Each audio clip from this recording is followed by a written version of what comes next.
I took a trade on a pair that I do not even trade, which was USD CAD, and we're gonna break down that loss too. And today was obviously a great day. It took GU demand. It was kind of trend.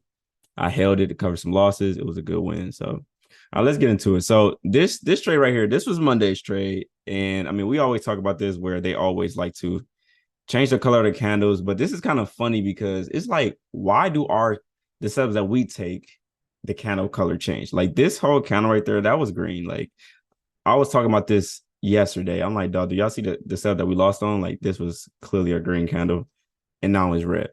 But this setup in particular, this wasn't really a good setup when I like really reviewed it. I'm like, yeah, this setup was pretty trash.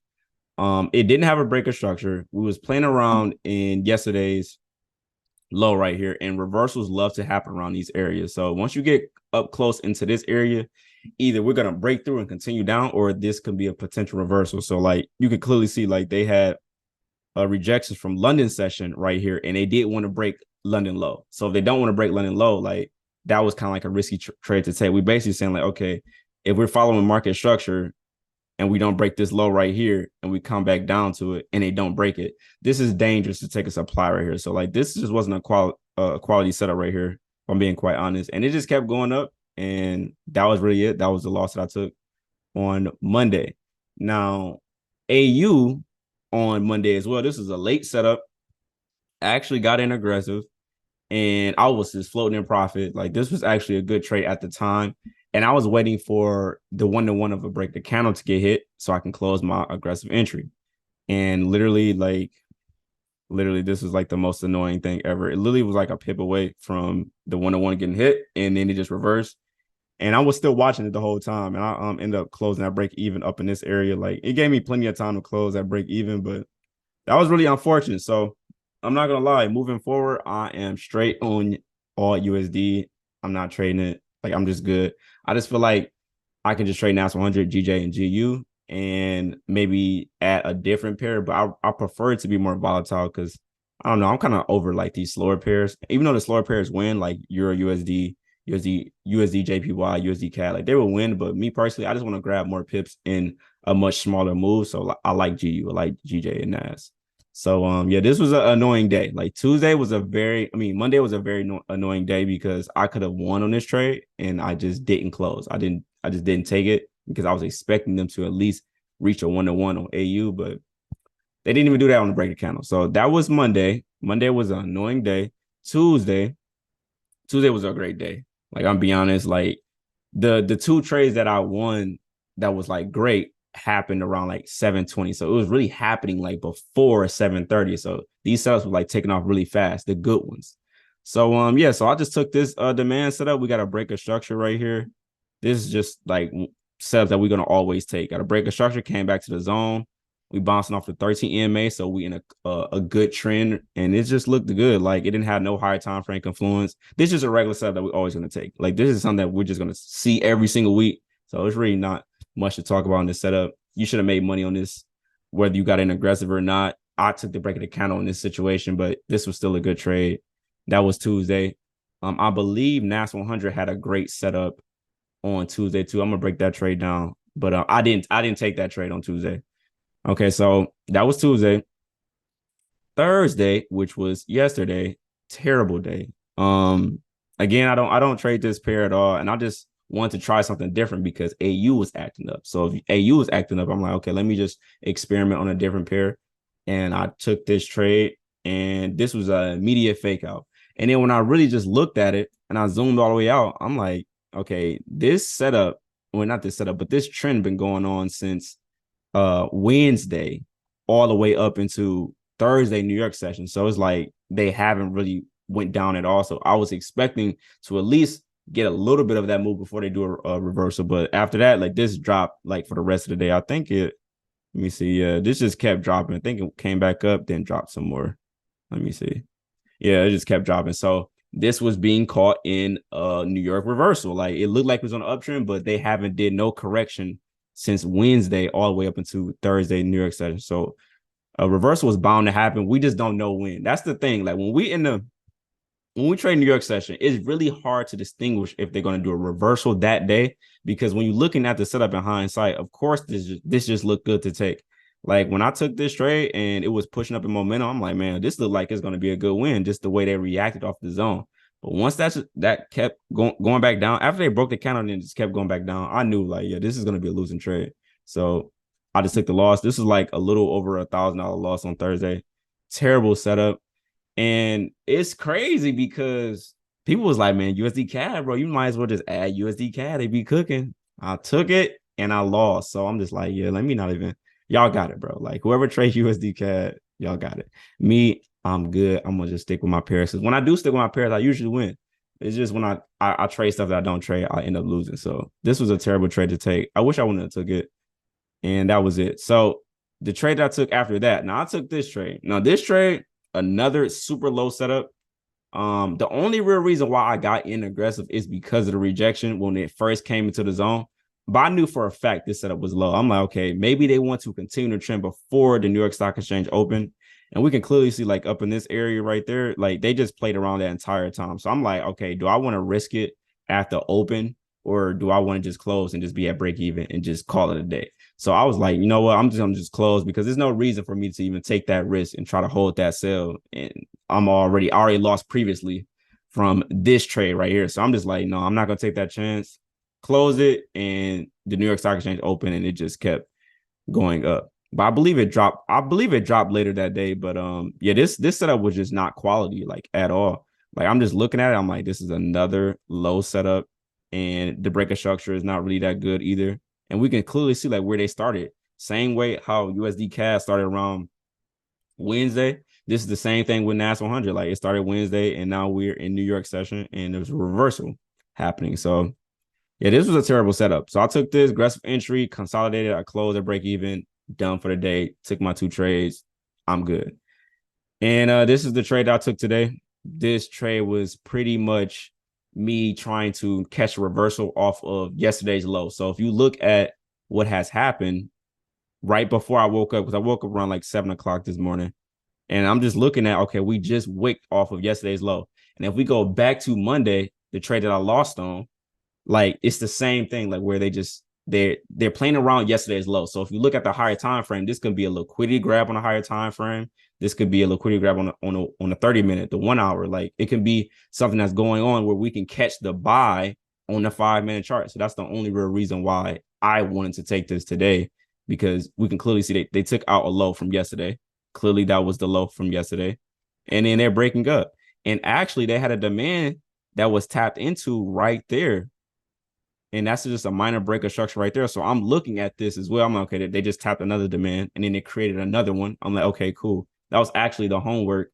If people did the homework this week, that was the homework, back-to-back demand. So I'm just like, okay, I'm going to take this and I'm going to get in aggressive. So I got an aggressive and I held up into here. I was looking for it to fill the gap because I was trying to cover some losses. And that was about it. So overall, this week definitely made some mistakes. I don't know why I took USD CAD. That was just a terrible trade to take. Like that was just terrible. Like straight up, I shouldn't have took it. That was not part of my trading plan. I don't even trade that pair at all. Like that's the only thing that just like irritated me was USD CAD because I really just don't even trade it. So, but other than that, like I can't really say this week was too bad. Like today was great. Tuesday was great. I do want to look at NAS 100 on Tuesday because that was a crazy trade. I wish I would have took it, but I saw people taking it in the chat. Yeah, this trade right here. This was a crazy trade right here. Okay, like I'm like, man, this is a small supply setup, but it's still following the rules. Like it's still following the rules. Let me take these EMAs off real quick. If you just look at this setup right there, we broke a low. It came directly into the zone. It rejected the zone. You could have gotten aggressive. The zone is small. Like this was a good trade to take. Now, people's asking me, okay, what about that trade right up under it? Now, me personally, if I win on a setup like this, I'm not going to just hop back in and then take another one.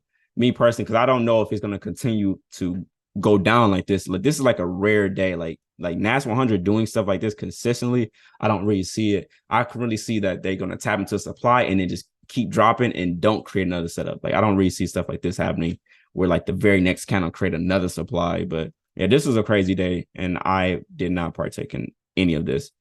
And I mean, that it just dropped for the rest of the day. You could have just hold that for the rest of the day until 11 o'clock, and then you would have been done if you wanted to leave it running. But yeah, so I'm answering questions right now. Either way it go, this week was profitable. Um, just gotta just tighten up with my like my discipline as far as removing pairs and adding pairs, because I only traded USD CAD because AU was trash. If AU was acting right, I probably would have just traded what I've been trading. So all right, let me see. What we got? Can you explain the logic behind a trade being too low? So a trade being too low is seeing where the trend started at. So where did the okay, wherever you see the first break of structure, that's where the trend is going to start at. Okay, so right here, let's go to let me see. Let's go to I think was it okay, let's go to GJ. Was it GJ? No, it's AU. Okay, we're just gonna just use this for right now. Okay, so right here, this is hit the replay mode. Okay. So this is market structure 101. Like this is just like basic information. So if I'm looking at this, I'm just going to zoom in, take all these indicators off, take all this off. If I'm looking at this right now, we are on an uptrend. We can clearly see that we are breaking highs. Okay. We're breaking highs on an uptrend. Cool. Okay. Now let's fast forward. And we start doing stuff like this. When it breaks this low right here and it continues to make higher lows, lower lows, higher lows, and just keep like dropping, this is starting a whole new trend. So this is the beginning of a whole bearish trend on the 5-minute chart. Okay, so taking supply setups up in here is not dangerous because we just switched a whole new bias at this point. Now I'm going to fast forward. Now, can you see what just happened right there? Now we are at the start of a bullish move. So these setups wouldn't be considered a high because they just switched trends. They were just a short-term downtrend. Now we're breaking structure to the upside. So these setups right here, if you take anything up in here, let me just mark this up. If you take any demand setups up in here after we broke structure going the other way, that is like the start of the move. The first break of structure and it changes the trend. Those are the best ones. Okay, so that's what I mean by like, okay, is this up too high or too low? Where did the trend first start? We see instructions being broken up in here first, so we need to be taking demand setups up in here, just like today, where we just took this counter trend demand. It's coming from a downtrend. Now we're breaking structure to the upside. Broke that swing high, came back to that demand, win. Broke this swing high, came back to that demand, win. This is the first breaks of structure to change the trend. Like that's what we want. That's the start of the move. Now, when it comes to trading New York session, usually New York session already be in the middle of the trend because London already broke out somewhere. So it's like you got to be careful with New York because you don't know if there's going to be a continuation or a reversal day. Like that's just the risk behind trading New York session. But yeah, just the key to seeing if a setup is too high, too low, see where the trend first started. Where's the first breakup structure of that trend? And then you got to judge it by, okay, how far am I from that first breakup structure? That makes sense. Okay. Let me scroll up. Let me see. Do you consider breaking your rules if you show up and place trades earlier than 7:30? That's not really. I wouldn't say that's breaking your rules. It just depends on how early are you waking up. Like I wake up at 7 o'clock. Like if I take a trade at 7:15, I'm not gonna feel like that's breaking my rules. Like I'm at the charts at the time. It's still around that area. I'm not gonna just miss out on the setup because it's not exactly 7:30. Like no, I'm not gonna do that. Okay. What is meant by 101? Risk reward. Okay. Anybody got any questions? Nobody want to ask a question? I'm pretty sure people got stuff to do today. Nobody got to ask a question. Can you look at GU at 9 o'clock? Okay. Take this off.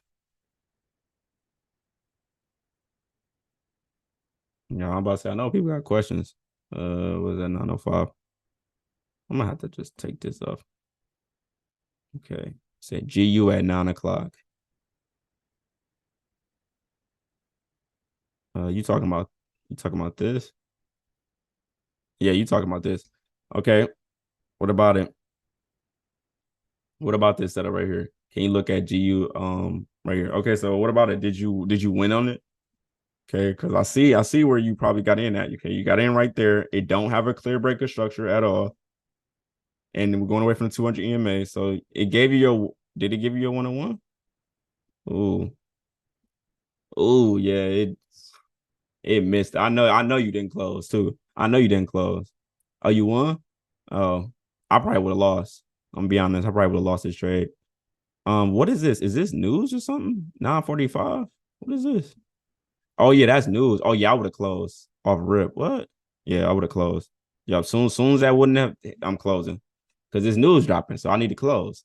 So yeah, this is like a risky trade. The only thing I don't like about this is just it don't have no breaker structure. Like just because, okay, so we gotta understand like structure is way more powerful than moving averages. Like let's just say that. Like I like to go away from the 200 EMA, but at the end of the day, anything going towards 200 EMA is kind of trend, but still look at the structure of it because if I'm taking a supply right here, yes, we got aggressive selling, but it didn't break no major structure. This is a minor breaker structure right here, but you got to be careful because just because it's a minor breaker structure don't mean it's going to just be a great setup.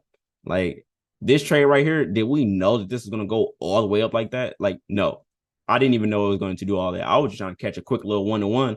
And now I'm seeing momentum coming out of this area. So let me just hold. But nobody knew that this was going to happen today. Like, I didn't know that this is going to go up for at least a 1-to-3 off of breaking a candle. No, we just didn't know that. So you got to be careful with these minor breaks of structure setups.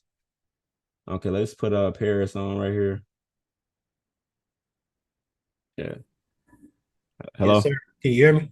Yes, sir. What's going on? What's up, man? I had a question about two setups that actually occurred on the same day. It was this Tuesday, this past Tuesday. The first Hmm. one was on Nas 100. You said Nas on what day? Tuesday. Okay, Tuesday. They both were on Tuesday. So the Okay. first one was on Nas, and it was a setup that occurred at about 7:45 in the morning. It was a demand setup, excuse me. 7:45. Yeah, right there, right, yeah, right there.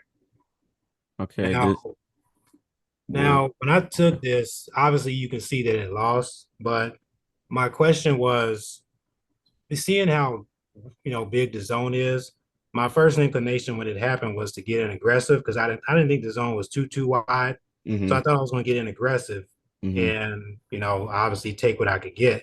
But mm-hmm. obviously it lost. My question is not about the loss. My question is, would Doyle, would Doyle actually see this and say, hey, this zone is it's not that large, so I'm going to get in aggressive and hope, for the best. Would Doyle actually do that? So if I'm really just looking at this, like I'm looking at the first counter that got into the zone, this little wick right there, just that little rejection, I'm gonna be a little bit iffy. I'm not gonna just be okay. Let's just get in aggressive.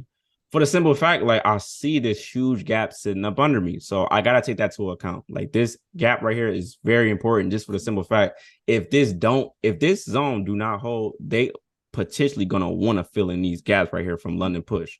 So if I look at this, I don't like the rejection at the zone. There is no rejection. Like the setup that I took off of NAS, off of that supply that I broke even this week, there was a crazy rejection that first candle. So I'm like, okay, maybe they want to reject from it. I'll take the sale. But this one right here, there's no rejection right there. So I want to just get in just because I want a tighter stop loss. That's the only explanation on why I would get in. I just want a small stop loss because this zone is pretty small. But me personally, I just don't like the gap that I'm sitting above. Like I'm sitting in front of like a gap that can potentially get filled that day. So I don't really know if I would get in. And then the next candle does this. So it's like it invalidated the zone, then shot up. So I don't know if I would have got in aggressive on it just because this candle right here is just it's just so strong. So it's like and it closed like that. It didn't no wick or anything. So no, I don't know if I would have got in aggressive right here. Mm-mm. My second question is about another pair. It's about GU on the same day. GU. Okay. Now, the setup, you can just go to 9:05 in the morning. On Tuesday, right? Yeah. Okay, 905. Where is that at? Right. 905. Right here. Yeah. So essentially, my zone is over to the left, right, no, up a little bit, right there. That was my Oh, zone right there. So my I had a little bit of consternation when I took this because I was like, man, we may be a little bit too high when I yeah. took that because I was at my first the first setup that I was thinking about taking was the demand zone that's literally right up under that. But I got a little trigger happy when I saw it come into that one that you Mm-hmm. marked up, and I was like, let me go ahead and try to get in, Mm-hmm. and I took it, try to get in aggressive again. Of course, you see what it did, and it Mm-hmm. didn't even respect the second zone. So, my I guess my real question is that setup too high, and is the one below it just right? Neither are just right because okay, so you're gonna see days where you're gonna have multiple zones above each other. If you have zones like just around each other, like something like this, I don't like days like this because it's too many possibilities. I don't really even know which one is going to hold. So you can see like there's three zones right here just before I even tap into any of these zones. If I just look at this and I'm like, okay, they can either tap on any one of these in reverse. Now, the only one that it well, they all have a break of structure. The break of structure is from Monday's high right there, but there's too many possibilities. There's gaps that have to get filled on this whole bullish run. So this is actually dangerous to take. Like I'll talk about like these setups on like the early webinars and like early like 2022, but I will probably like stay away from days like this where London was so bullish that there's so many demand sets that we don't even really know which one is the accurate one. Like I don't want to be questioning, okay, there's a demand set up under me and another one up under that one. Like either it's going to be a clear like two options, or I'm not even going to consider it at all. So like these days where there's just continuous demand setups on top of each other, I would stay away and look for something else because there's just too many possibilities. They can push up off of this first one, and then go down to the second one, or they can just blast through these two and then go to the third one. Like we don't even really know which one they're going to do. So like when there's too many options, I'll look for something else because it's just the odds in our favor. Like we don't even really know. We don't know which gap going to get filled. We don't know if they're going to give a break of the candle. We don't know anything. Like so, I'll stay away from setups like this because I don't even like it. Like no, All right, cool. Thanks for taking my question. yes sir. Okay, we got Hector right here. When you get an aggressive, you wait for the end of the current candle. No, I look for I look for how big the zone is for one. That's number one, and then I look for the rejection at the zone. Okay, how well are they leaving the zone? Is it a wick? How deep are they going into the zone?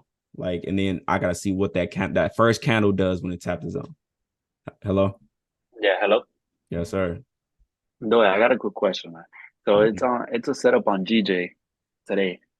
Okay, It's a demand setup. I know the EMA is flat, and I'm like really looking at it now, but it was a 955 a demand 955. right there.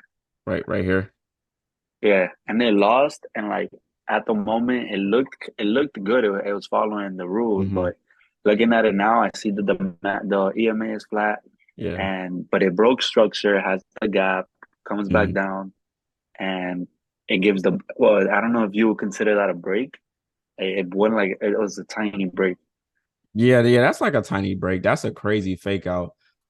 This break of Yeah, structure just not that clean, if I'm being quite honest, because the zone is right here, but that swing high is underneath it. So if you consider this to be a break of structure, this one right here, then yeah, but yeah, that's just not clean. And obviously, like the 200 EMA is flat, so like the trend is not that strong. We want the 200 EMA to be at the very bottom. If we want it to be a clear trend, we want it to be like right there. That's where we want the 200 EMA to yeah. be, not right there. So like the breaker structure just wasn't the best on this. The 200 EMA is clearly flat. What I have took this? I don't I really mean, there's know. that gap on the left side. You see where you just marked that line, that gap to that Oh yeah, supply. yep. That make That's what I that was looking into. no, that makes sense though. I'm not gonna lie, like that definitely makes sense where you just want to just fill in this gap right there, take that little scout move. Yeah. Did this have any higher time frame influence? Let me No, oh, I no, didn't. I didn't. Let me look at the 1 hour, see if the 1 hour. Everything was just. I mean, it looks like it rejected off of a 1 hour earlier that day. Like you see that 1 hour. Yeah. Uh, The 1 hour actually it looked like it was coming from off of a demand. A demand yeah, with right. like like this one right here. It looked like it was coming off a demand. But That was all that told me. Okay, you could go for a buy. Quick little move, be out. yeah. But then it was just a fake out. Yeah, it was a clear fake out. The 1 hour is still bullish, but this do look like it wanted to start a bullish trend. It just needed to break this high. If it broke this high and we was taking buys, it probably would have won. But the 1 hour do look bearish though. Let me look at the 4 hour. Let's take all these indicators off. Ugly. Let me see. It's also 4 hours long, I think. Yeah, the 4 hour look bearish too.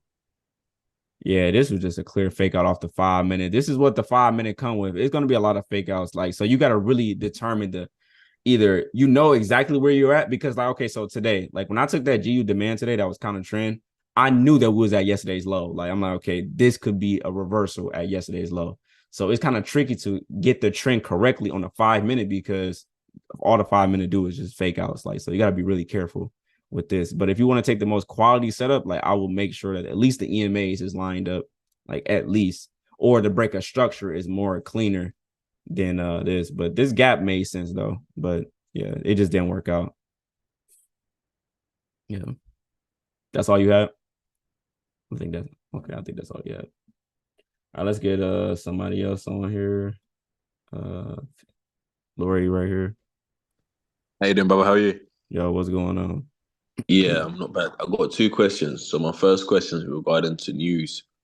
Um, I don't trade news 30 minutes before news comes out.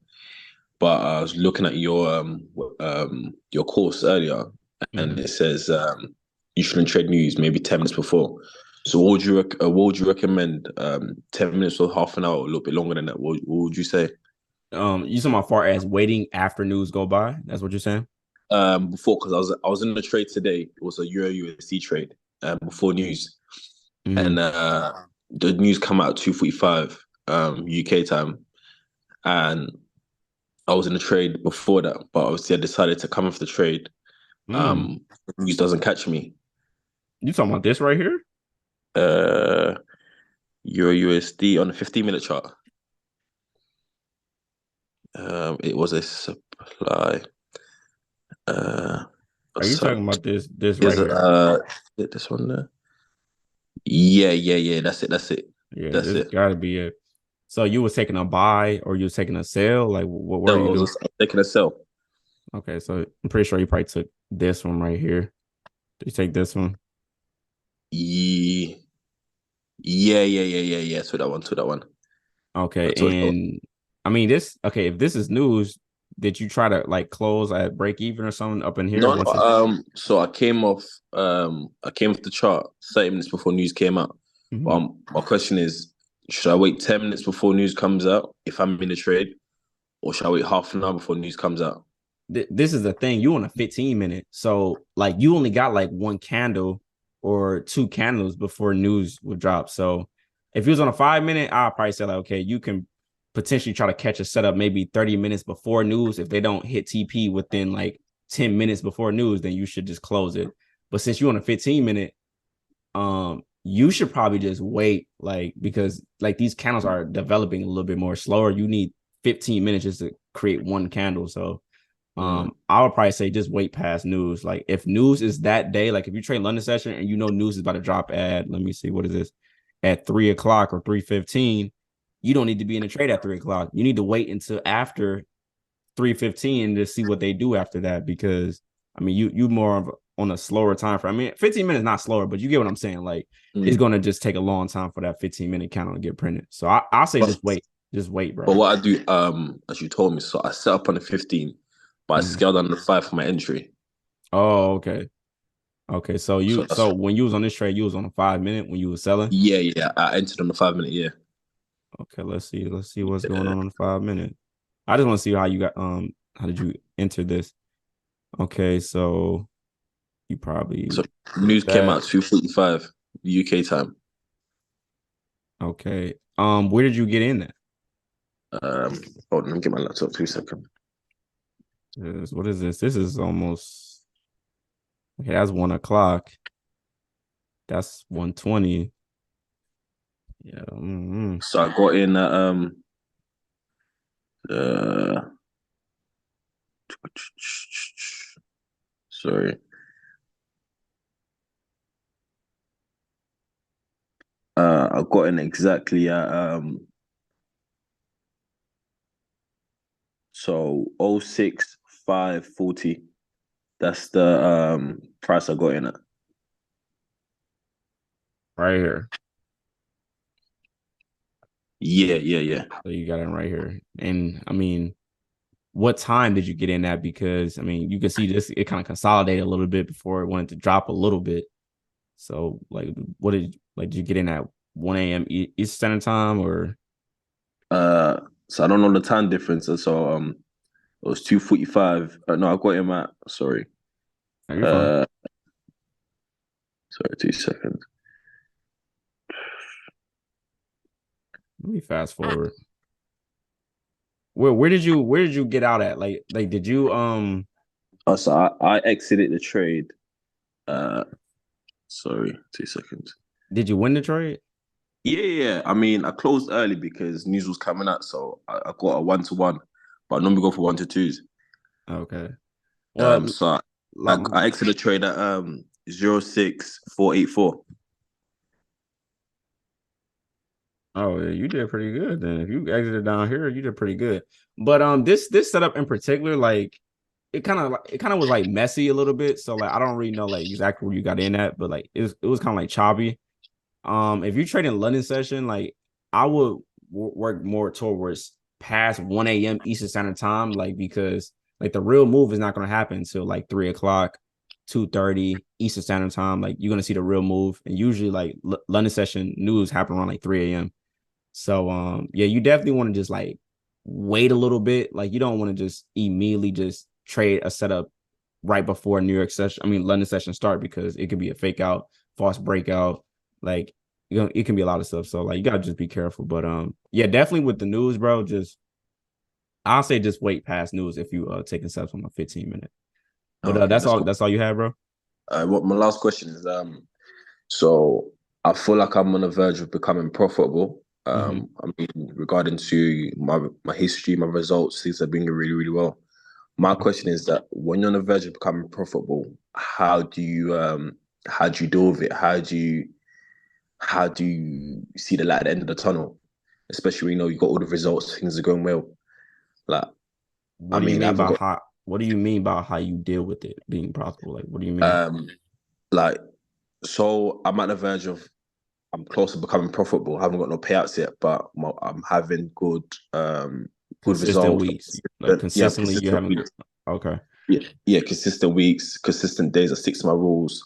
I haven't been broken my rules. My psychology is going quite well.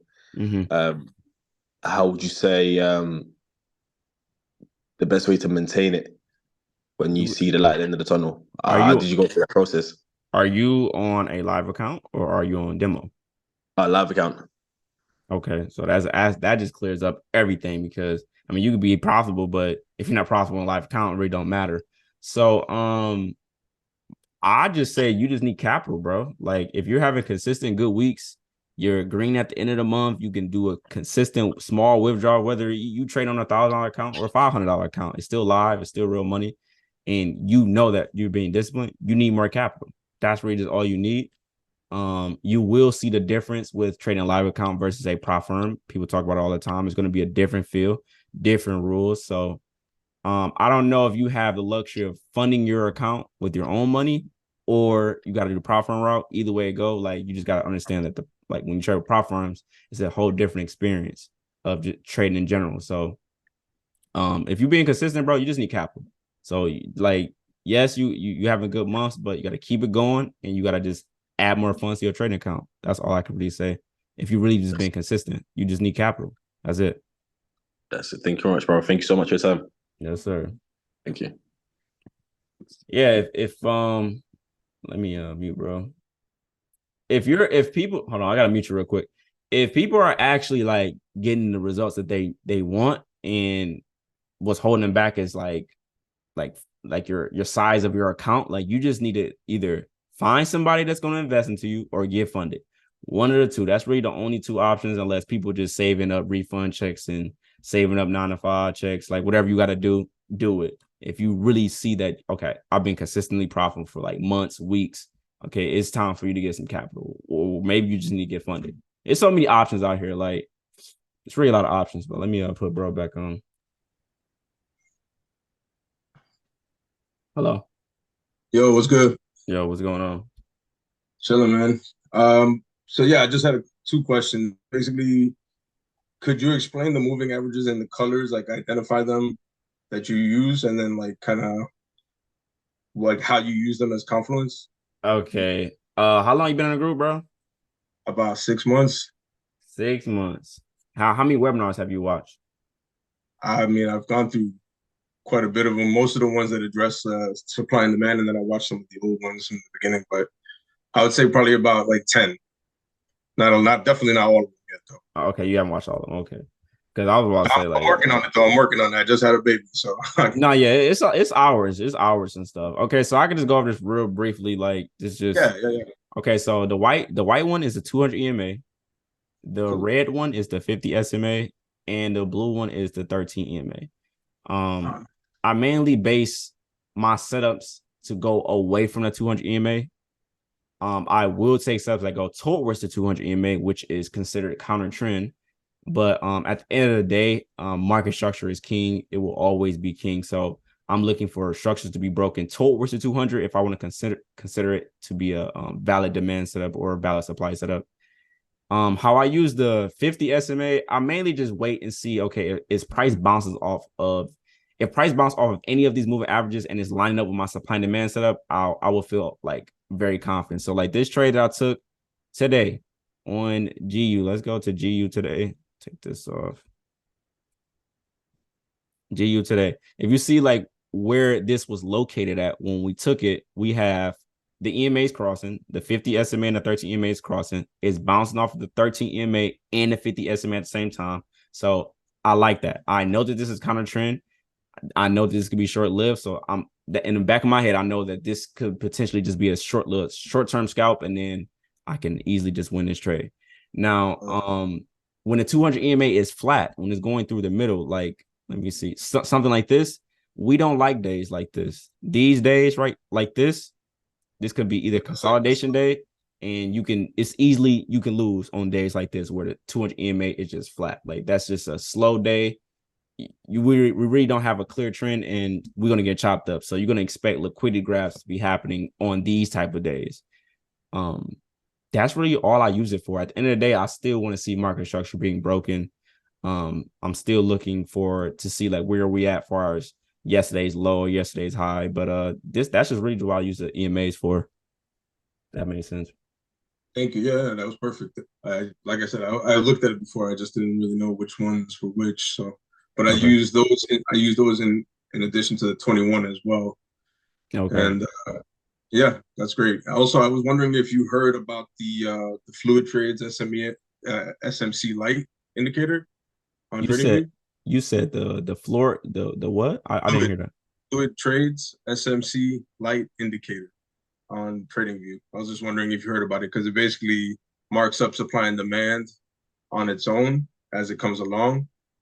It's like an indicator. Know what you thought about it, if you had seen that yet. No, I haven't seen it. So it's like an indicator basically for people that's kind of like train their eyes when they supply and demand setups. Okay. No, I haven't used it. No, and honestly I prefer people to not use it, because I'm not gonna say like, oh yeah, use it because it's gonna help you, but like you could just want to just be efficient without the indicator. So I mean, hey, if it works for you, hey, do it. But no, I never heard of it, bro. I just came across it as a lately, but I mean, I've been learning from you pretty much at the whole supply and demand strategy since I got into it. So yeah, no, thank you very much. It's good to talk to you. Peace. That's it. Yes, sir. All right. So can you look at USD CAD? Oh god, what? Look at USD CAD again. What indicators is used to see yesterday's high, yesterday's low and high? It's called yesterday's open, high, low, and close. You can just type it on indicators on TradingView, and they're gonna just show you yesterday's high and low for the day. the daily high and low. Okay, let's look at USD CAD on Monday at 8:15. What is bro talking about? I really don't even want to look at this pair, bro, but I'm gonna look at it just because bro want to look at it. But yeah, this will be the first and last time I'll be looking at USD CAD because absolutely not. Let me see. What is this? Wednesday. We got right here Tuesday. Okay. Oh yeah. This was the day that people was cooking up on USD CAD. People took this setup right here. People took this one. I saw it. What? And this what made people want me to take this pair and put it on my watch list. So yeah, these two pairs right here. I mean, these two setups. It's pretty good. This one have a minor breaker structure. This one have a major breaker structure. If you don't understand market structure, this is not the major swing low. So this could consider a minor breaker structure for as this supply setup.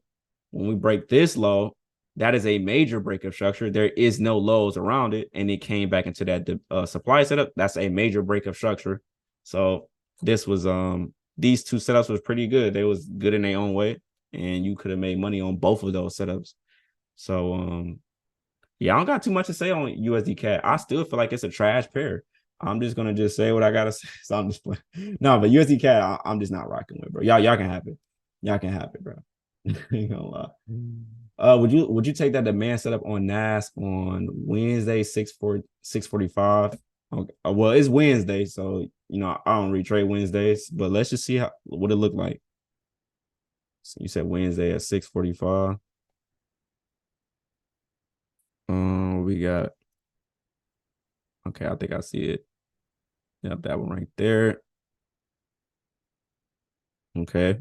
All right. So we have a breaker structure right there. It broke those highs. Okay, came back to the zone. Some people be scared to take these type of setups. Do not be scared to take setups like this where they're closed inside the zone and they break the candle inside the zone. Don't be scared to take setups like this because I mean it can still win. So I mean, obviously we see the outcome of it. This was a pretty good setup. Let me look at the different time frames before I just say this is a great setup. Let me see what the 15-minute look like. Okay, the 15-minute looked like it's consolidating. And we had a demand at the bottom. So I definitely would have been a little scared right here with that. Let me go to the 1 hour. What the 1 hour looking like. Yeah, the 1 hour kind of not really doing too much if I'm looking at this. Yeah, we got this crazy spike down, came back up. Yeah, 1 hour not saying too much. In the 4 hour, kind of consolidate on the 4 hour. So really, this is just a 5-minute setup. And let me fast forward because did they tap into that zone?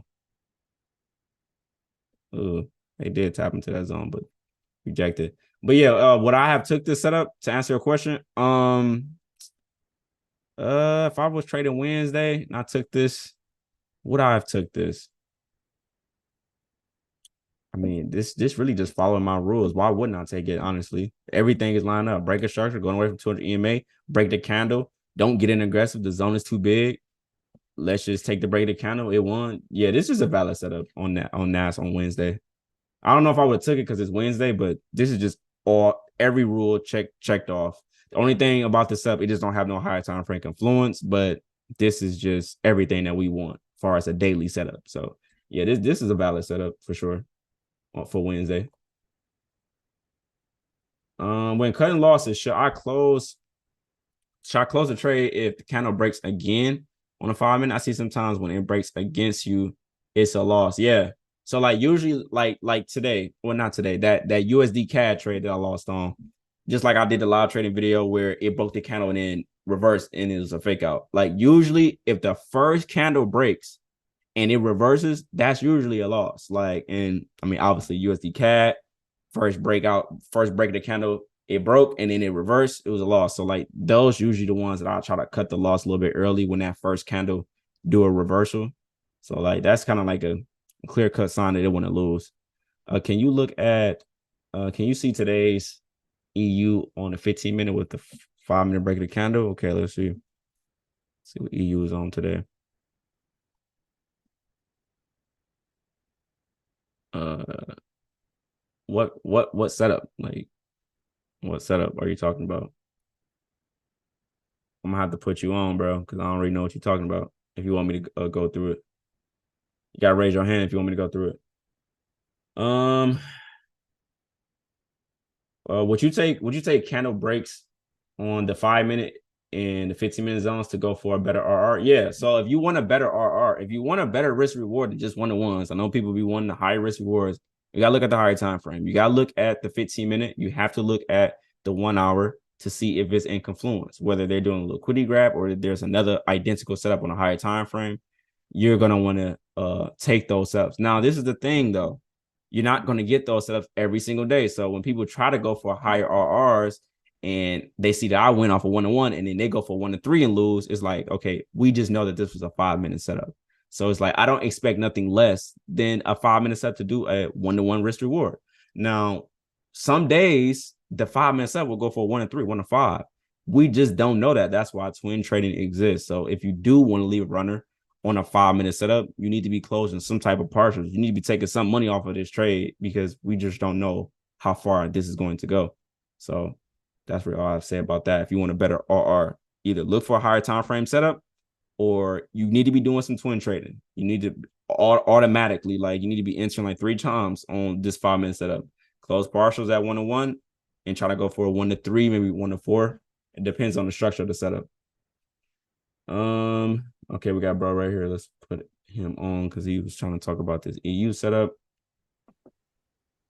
Hello. Yes, sir. What's going on? Hi. So you see that break of structure on London session? You talking That about big this red one right candle? here? Yeah. Yes. Yep. So the green candle at the top, I took that box as a supply Okay. on And the 15-minute. okay. And then I scaled down on the 5-minute to scalp that down move. Let's see. Okay. Oh, okay. So I made the box smaller. Just like that? Yes. And I took the first break of structure with Okay. a bigger, like a little bit bigger stop loss. Like what? 10 And pips? I target the demand that's down below. Okay. Okay. No, the other one Oh, on top. okay. That one. Okay. So I went for a little bit more than a 1-to-1, like a 1-to-5, You 1 went for, to 1.5. Yeah. hold on. So you was going for right here Yeah. and your stop loss was where at? It was like 2 pips above the wick. No, the red wick right there. Oh, right here. Yeah. And did you close I any went. type of partials, anything? I think this was news today. So actually, I closed early because I saw it was rejecting off of the 200, so I cut the winner early. Okay. The only thing I just don't like about this setup is the 5-minute just look like we are consolidating. So like the 5-minute just look like we're going sideways. The 15-minute look like we gonna drop because we're bouncing off the 200 EMA. But Yes. other than that, like, yeah, I would have definitely just went for straight up just a 1-to-1 first, like off rip. That's why I always tell people to like at least close something at 1-to-1. And then if you have a longer target, whether you was going for this demand or liquidity that's sitting up under here, that you at least make something off of this move. So that's the whole purpose of me going for 1-to-1s, like just so I can take something off of every single trade that I make. I mean, every single trade that I take, I'm trying to take something off. So do you do a lot of twin trading or you just one position? Well, right now, I don't twin trade Okay. because the amount that I'm risking is very low. So I'm risking $10, so that's not a lot, right? So I don't want to risk $3 per trade, right? So I just do one, and then I'm trying to take 15-minute setups with 5-minute break of candle entries, and aim for a 1-to-2. So because I took a challenge and 1-to-1 is not for me. So I have to get a more higher RR so I can get, Yeah, no, I get what you're saying. But okay, so if you do want a higher RR, like you got to understand that the longer your RR is, the lower the win rate will be. Like when it's 1-1, it's easily to win. Like we can easily get 1-1s off the 5 minute. We can consistently do that. But when we start increasing the risk rewards, that's when the win rate will drop because you're going for a longer target on the 5 minutes. So we have to be more precise on the direction. Not saying nothing I wrong understand. no, I'm I not saying understand nothing what is I wrong with going for longer RRs, but I'm just saying like you got to actually go in that direction for that entire day if you want to get a bigger RR. So it's like it's yes. going to be tougher. But yeah, go ahead. Yeah, so what I was gonna say is what my I want to tweak the strategy. I want to make it customized for me. So Mm-hmm. what I was thinking is once it reaches a 1-1 to move my stop loss a little bit into profit or maybe break even. Mm-hmm. So I saw that in order to be profitable, you need a 33% on a 1-2 strategy. So right now I'm backtesting a lot Mm-hmm. on the same setups, right? 15-minute setups with Mm-hmm. 5-minute entries. Yeah. And yeah, so I'm just collecting data, so I know if it is work, if it You works or not. Okay. did you doing that right now, or you already have data on that? Uh, no. Right now I only have data for 5-minute entries, like we always do, like you do. Okay. Yeah, but I'm trying to implement the 15-minute with the 5-minute. Okay. All right. Well, yeah, you gotta get some data, bro. So like, you doing forward testing or you just back testing? What you doing forward Both, testing? both. Both. I do Okay. both. Okay, that's good. Most forward. Yeah. Okay. Well, yeah. You gotta get Okay. some data if you want to just get the best quality setups, and you want to see how well it works. During whatever time that you trade, whether it's New York session, London session, you gotta just get that data, bro. And then after you get the data, then you gotta how can you make the percentage more higher? How can you take more quality 15-minute plus 5-minute setups? So just because I do want to say that just because it have 15-minute confluence doesn't mean it's always going to win. I want to say that as well. I've seen setups that have 15-minute lineup with the 5-minute and then do not win. It would be short-lived and then it reverse. So we got to see what those losers look like too, because it's not just okay. I'm losing on a 5-minute setup. Okay, let me go to the 15-minute and 5-minute. I'm gonna win every single one. Absolutely not. So you got to see, okay, what does it look like when they lose and win when it comes to 15-minute and 5-minute? But yeah, that's all you. That's all the questions you got. Yeah, thank you so much, though. Thank you for everything. Yes, sir. Bye. All right. Any last questions? May I speak again to ask another question about GU? Okay.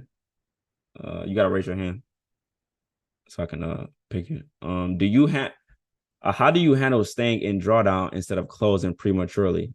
How do you handle? I mean, like that type of question is just me being in situations like that already. I done been in so much drawdown, thousands of dollars, like drawdown. So it's like when I see I'm in negative 600, negative 800, negative 1500, it's like I'm kind of like numb to it. But again, that comes with experience. So that just can't be taught, like how like to not be fearful and be like, oh my God, let me just close this because I'm sitting in drawdown. Like that's something that you really have to just like conquer on your own when you're trading by yourself. Like, because trading is really like a lonely sport. Like you're really by yourself. So like when you see stuff where it's making you uncomfortable, you got to realize, okay, this is making me uncomfortable. I need to be used to being uncomfortable when I'm seeing these type of numbers. And it gets worse. I'm gonna be honest. Like the bigger the number, the more nervous you get. I'm gonna be honest. Like this is like it's just not easy, bro. Hello? Yeah, thanks for letting me on again, man.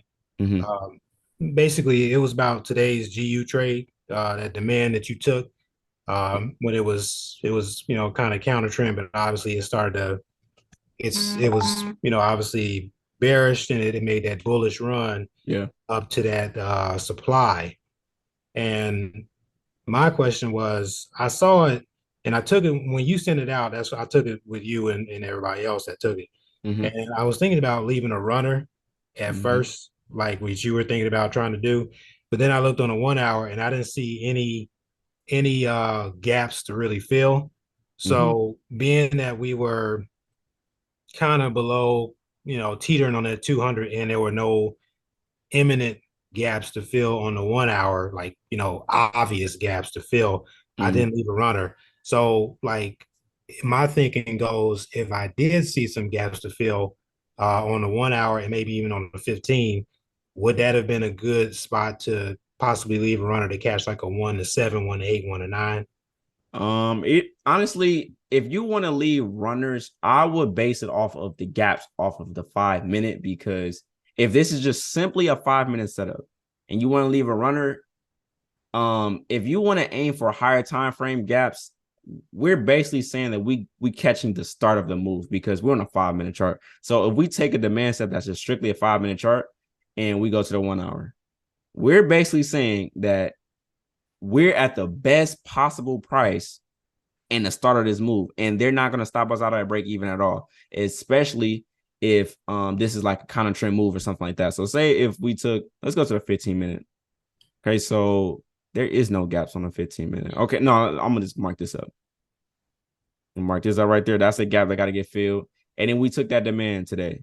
If we take that demand today and we're trying to aim for all the way up here, that's really not realistic, because we don't even know if this is a full reversal day. We don't know if they're going to bounce off the 200 EMA. We really just have no clue.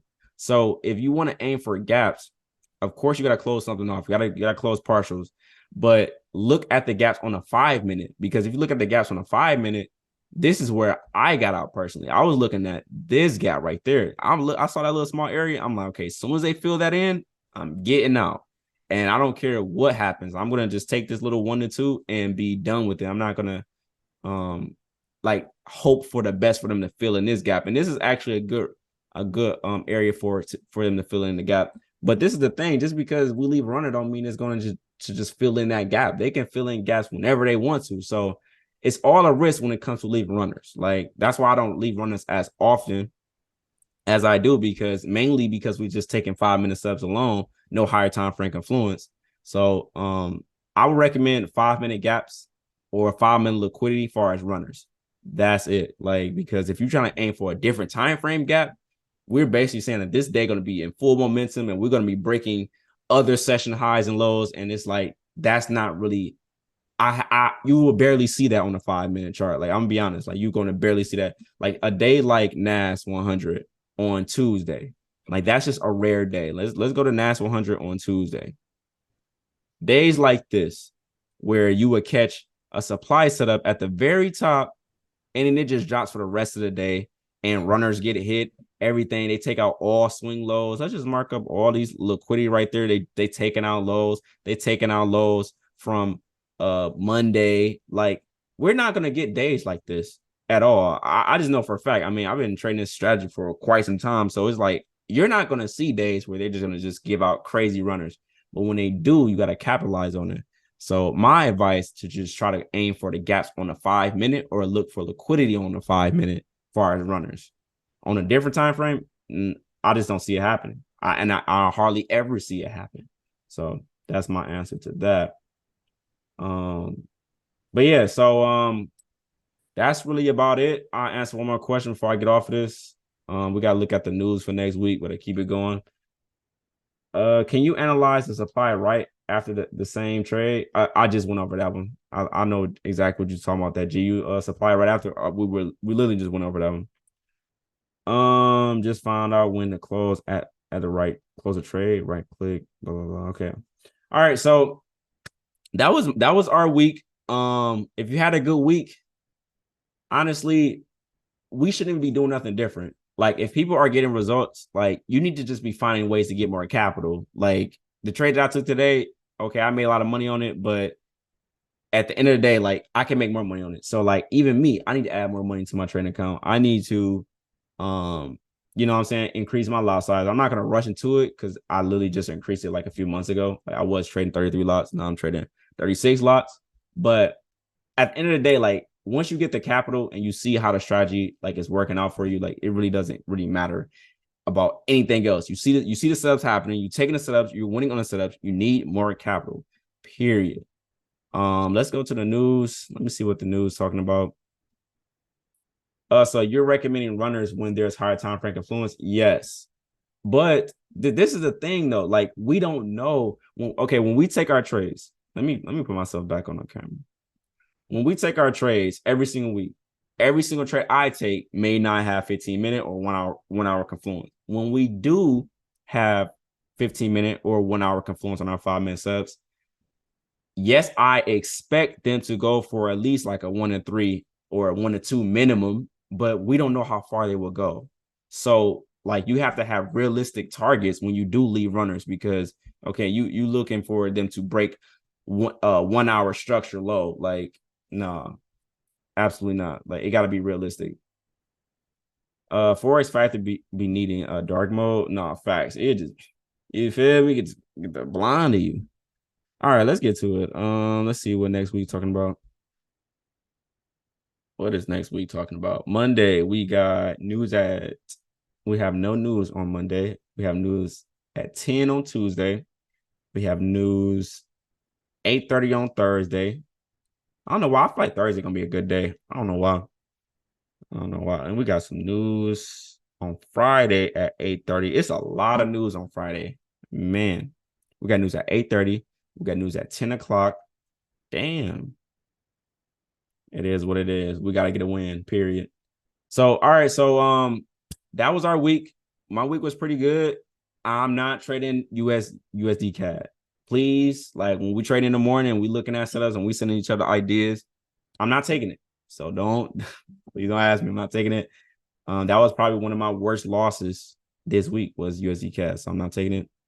And I don't know if I'm going to add a fourth pair. I'm gonna play around with some pairs this weekend just to see if I want to add another pair for AU, but I'm not trading AU either. I'm not trading AU. I'm good. It's been consolidating for weeks. I'm pretty sure it's going to have a winning trade next week, but I'm not going to partake in it. I'm going to just focus on GJ, GU, and NAS next week. And that's what we're going to do.